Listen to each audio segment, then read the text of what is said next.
guys, today I'm going to be doing part two, part two of question 4, and yeah, part one mostly I'm doing um calculating the cash paid to employees and customers and supply cash received from cash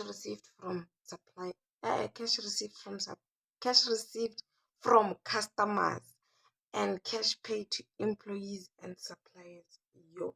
So, anyways, so what I did is to save time for this video, I basically wrote the amounts that we got in the previous video, and then I totalized the cash generated. I wrote the interest received and interest paid that we got in the previous video, but since we didn't do um the dividends paid, I had to like not write it, so we do it together, right? So they tell you that the company has declared to its shareholders dividends of 95,000, right? So then you go here, they give you the balances, and you're gonna start by saying 65,700, which is the final dividends for last year, right? And then they told you that this year they declared 95,000, and then the balance is 45,300, meaning they paid a certain portion of these dividends. So what you're gonna do is you're gonna say plus into brackets 95,000, then you subtract your 45,300, right? And then yeah, that's how you're just gonna do it basically, and you're supposed to get 115,400. So 115,400, and this will be in brackets, right? So now after that you're gonna totalize everything here, and you must have 569,635.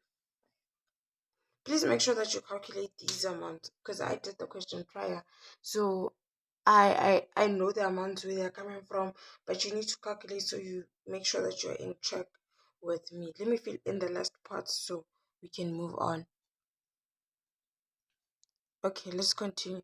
So we have cash from investing activities, right? So our investing activities will obviously be under vehicles.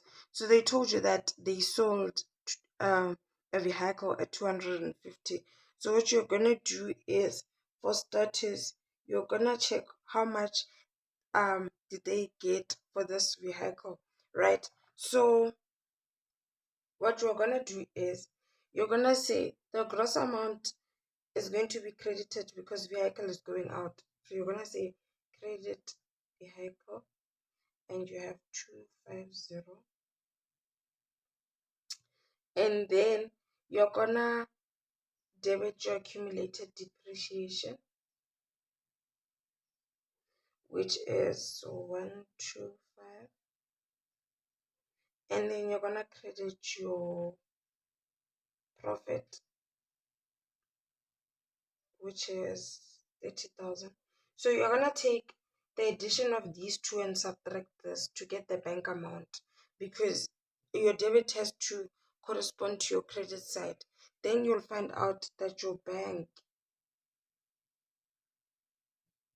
is 155, right? So now you know how much the value of the bank is. If you're not using this method, you could have a T account,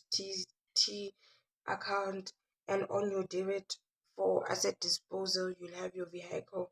On your credit, you'll have your accumulated depreciation and profit, or accumulated depreciation and bank, and debit is vehicle and profit. So now you're gonna have proceeds on sale of asset. So basically, you're gonna say 250 plus 30,000 minus 125,000, and you must have 155,123. And then remember that this amount is going to be a positive sign. Because why? Because we sold something, meaning money is coming into our company.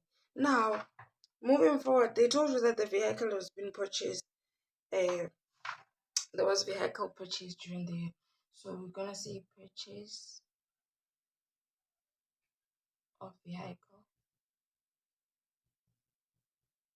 Now here you're gonna use your what do they call this?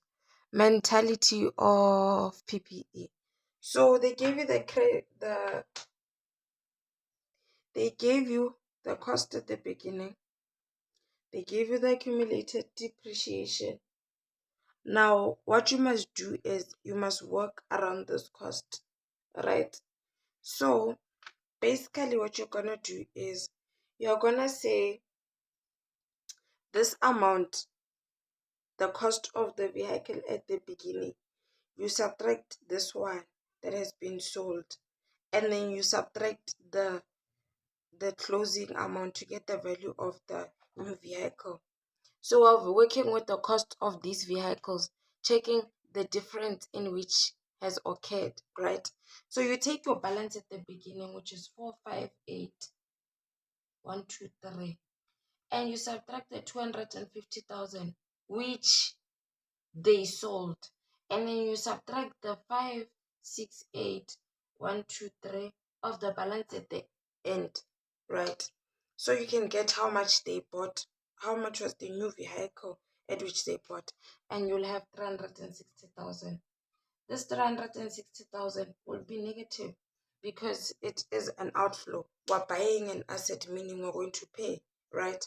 Now we're done with cash from investing. There's nothing else to it. So now net cash from investing activities,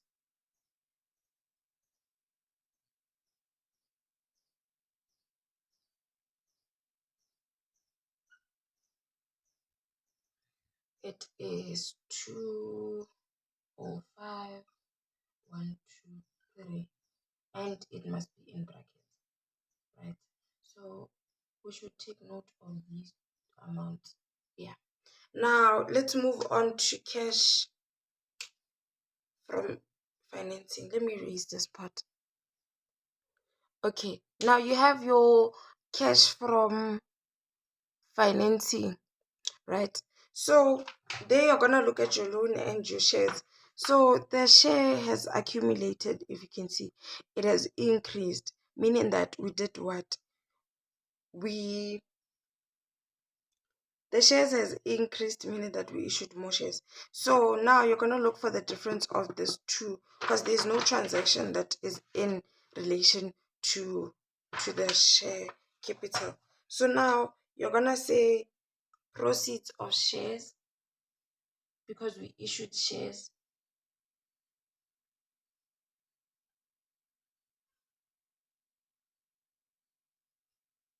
and you're going to say 335. I doubt you can see there. Let's pull this down. You're going to say 350,600 minus the 25,500, and you must get 100.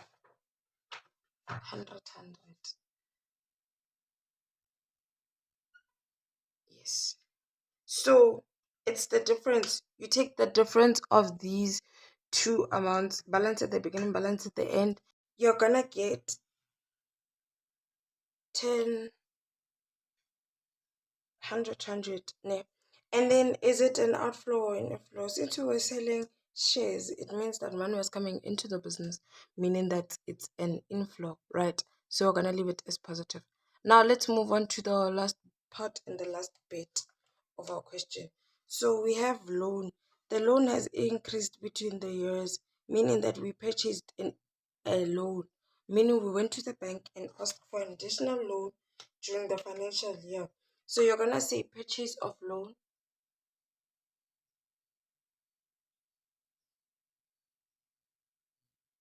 and you're gonna say 180,000, is it 185 minus 120,000, and that should give you 65,000. This 65,000 will be positive because it's also an inflow. We're receiving money from the bank in terms of a loan, but it's an inflow. So now you're gonna add these two amounts, and you should have 165,100, and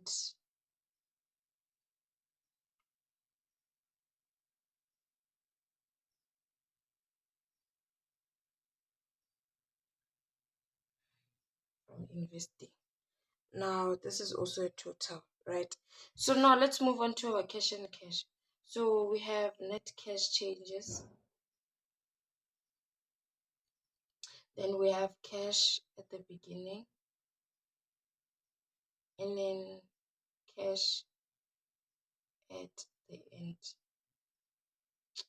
right? So since these ones have calculations, start calculating your net cash and cash equivalents. Add, take this amount minus this and add this, and check how much you get. You're supposed to get 529,735. Now let's check if we're getting the same amount using these. So your opening balance, you're going to check everything that goes to your cash and cash. These are your money deposits, your just cash that, or things that could be changed into cash easily. So you're gonna say your cash on hand, which is 18,050, and then you're going to subtract your bank overdraft. So you're gonna say 18450, and you're gonna subtract your 17690 into brackets, right? And then that should give you 760. And now, since you have 760, we move on to this part. You have these three items: your savings account, your bank, cash on hand, you have your bank deposit. So you're gonna say 73,500 plus 15,800 plus 41,195 plus 400,000, and that should give you 530,495. So if you take this amount, right, these two amounts, and you add them, you must get the cash and cash at the end. So if you take net cash and cash at the beginning, because this net cash and cash equivalent is during the year, so you take the net cash during the year plus your cash at the beginnings, and you should get cash at the end. So the fact that when we take the cash at the end and we subtract the cash at the beginning, we have this amount, it means that our full cash flow statement is correct. So I hope this video helped out a lot of people, and you understanding cash flow, and you're gonna ease it into the exam. And yeah, all the best when coming to this part. Just try, if you're not understanding, reverse the video, watch what I did again and again until you get the concept. If not, drop comments and questions into the comment section so that I can assist. I've been appreciating the lovely comments that I've been getting. I got this beautiful one this other day, and keeps me going.